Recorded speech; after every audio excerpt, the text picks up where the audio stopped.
चलो बच्चा अब शुरू कर रहे हैं सम नंबर 13। जो इसमें इंफॉर्मेशन है वो बहुत ध्यान से समझना बच्चा, बहुत ही अच्छा सम है, लॉजिक क्लियर हो जाएगी आपके। डिप्रेशन रिलेटेड कॉन्सेप्ट है, एलिवेशन एंड डिप्रेशन। तो कैसे ये सम सॉल्व करना है वो ध्यान से देखना है। चलो बच्चा शुरू करते हैं। As observe from the top of 75 metre height of lighthouse from the sea level, the angle of depression of two ship 30 and 45. If one ship is exactly behind the other on the same side of lighthouse, find out the distance between two ship. तो first of all बच्चा उन्होंने क्या बोला हुआ है समझना। यहाँ पे एक लाइट हाउस है, अभी यहाँ से यहाँ टॉप पे कोई एक पर्सन खड़ा हुआ है, उसकी लाइन ऑफ साइट बोलते हैं इसको। तो यहाँ पे हमने ये लाइन ड्रॉ कर दी, लाइन ऑफ साइट। जहां पे बोला हुआ है पहला जो आपको बोला हुआ है, यहां से वो पर्सन देख रहा है नीचे कहीं एक शीप है। जब एंगल ऑफ डिप्रेशन ढूंढना हो तो वो ध्यान में रखना, ऐसे ढूंढा जाता है आपको। तो आप बोलोगे सर यहाँ पे जो थी वो एंगल जो बन रहा है वो 30 है। यहां तक क्लियर हुआ। और दूसरा जो बोल रहे हैं कि यहाँ पे जो था वो दूसरी शीप देख रहा है वो है एंगल उनका 45, क्योंकि एंगल 45 ऑलवेज बड़ा होता है, तो वो ध्यान में रखना, ये पहले समझने आना चाहिए। अभी वो बोल रहे हैं कि एक शिप सर यहाँ पे ए है, यहाँ पे बी है, हमें ये दोनों का डिस्टेंस ढूंढना है, ये दोनों का डिस्टेंस ढूंढना है। आपको बोला गया है ये लाइट हाउस है वो 75 मीटर है। कितना है बच्चा? 75 मीटर है। तो हमने पहले ये लिख दिया, A B C and D यहाँ लिख दिया। अभी बच्चा कहानी में जो मेन पॉइंट है वो समझना, एंगल ऑफ डिप्रेशन को एलिवेशन में कैसे कन्वर्ट करें, वो सिंपल सी बात है। ये पहले देख लो, ये पैरेलल लाइन है ये पूरा, और ये भी पैरेलल लाइन है। तो हमने यहाँ पे एक ड्रॉ कर दिया। ट्रांसवर्सल ये हो जाएगा, ट्रांसवर्सल ये होता है तो आप बोलोगे सर देखो, तो यहाँ पे जो होगा वो यहाँ पे होगा। लॉजिक क्या होगा, ये एंगल का जो मेजर होगा वही दूसरे एंगल का मेजर होगा। जैसे ये 1 है एंगल, ये 2 है, और ये 3 है, और ये 4 है, तो आप बोलोगे sir 1 is equal to 2 and 3 is equal to 4, alternative interior angle, alternative interior angle. तो वो ध्यान में रखना है बच्चा। तो बच्चा ये जो होगा तो सेम लॉजिक हम यहाँ अप्लाई करते हैं। बच्चा थोड़ा आपको ज्यादा क्लियर हो उसके लिए एक अलग पेन भी यूज करता है। ये आप शांति से देखोगे ना तो ये एंगल बनेगा यहाँ पे Z, दिख रहा है बच्चा ये एंगल। तो ये सेम वे यहाँ पे भी बन रहा था ये, तो ये वाला एंगल और ये वाला एंगल इक्वल हो रहा था, समझ में आ रहा है। सेम वे बच्चा दूसरा जो बन रहा है ये वाला है, यहाँ से आप देखोगे तो ये जो है वो 45 वाला है, तो यहाँ 45 लिखेंगे, यहाँ पे 30 लिखेंगे। समझ में आया बच्चा? ये एक लॉजिक क्लियर करना बहुत ज़रूरी है। तो सबसे पहले बच्चा हम लिख लेते हैं DC इज इक्वल टू, आप बोलोगे 75 मीटर, जो आप लिखोगे DC is equal to, DC is a height of a lighthouse. उसके बाद बच्चा आपको यहाँ पे थोड़ा प्रॉपर ये दिखाना पड़ेगा।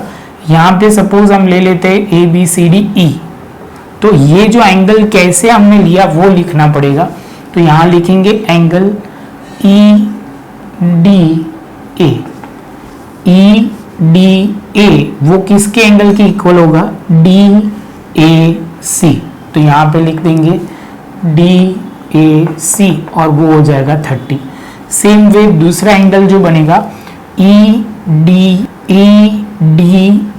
तो आप बोलोगे सर ये EDB है वो पूरा 45 है, और यहाँ पे होगा DBC, तो यहाँ पे लिखेंगे DBC, वो बन जाएगा, आप बोलोगे 45। कितना बनेगा? 45। ये आपको लिखना पड़ेगा ब्रैकेट में बच्चा, आपको लिखना पड़ेगा ऑल्टरनेटिव इंटीरियर एंगल। जैसे ये पॉइंट कंप्लीट होता है तो बच्चा आपका एक पॉइंट खत्म हुआ। हमें जो फाइंड आउट करना है तो आपको लिखना है distance between A and B। बहुत प्रॉपर लिखना है तो डिस्टेंस बिटवीन टू बोट्स। तो बच्चा सबसे पहले आपको एक ट्राइंगल ये लेना है, ये वाला। तो आप बोलोगे सर एज यूजुअल हम ड्रॉ कर देंगे DBC। हमारे पास खाली ये 75 है, हमारे पास A B and B C का कुछ भी नहीं है, तो हम लिख देते हैं सबसे पहले। यहाँ पे हमें सिंपली लिखना है तो लिख सकते हैं A B is equal to X, let A B is equal to X and B C is equal to Y, ऐसे भी लिख सकते हैं। तो हमने ये y ले लिया, ये 75 ले लिया। आप बोलोगे सर फॉर्मूला तो क्लियर है, 10 ही लगेगा, लेकिन लिख देते हैं पंडित बद्री प्रसाद हर हर बोले। तो आप बोलोगे सर परपेंडिकुलर अपॉन बेस वाला लॉजिक लगेगा, तो आप लिखोगे इन ट्राइंगल, आप बोलोगे DBC, इन ट्राइंगल DBC। तो ट्राइंगल DBC में सबसे पहले आप बोलोगे, तो आप बोलोगे tan कौन सा है 45। यहाँ पे आप बोलोगे सर यहाँ पे जो होगा वो परपेंडिकुलर है DC और बेस जो है वो BC। तो आप बोलोगे सर यहाँ पे जो है वो y लिख देंगे और यहाँ पे आप बोलोगे 1 लिख देंगे। DC जो है बच्चा वो आप बोल दोगे वो कितना होगा, वो आप बोलोगे 75। तो ये y इज इक्वल टू बन जाएगा 75। क्लियर है बच्चा, ये यहाँ तक कोई डाउट नहीं होना चाहिए। जैसे ये पॉइंट कंप्लीट होता है तो दूसरा जो पॉइंट आएगा वो आएगा इन ट्राइंगल, अभी जो बनेगा DAC। तो D यहाँ पे हो जाएगा A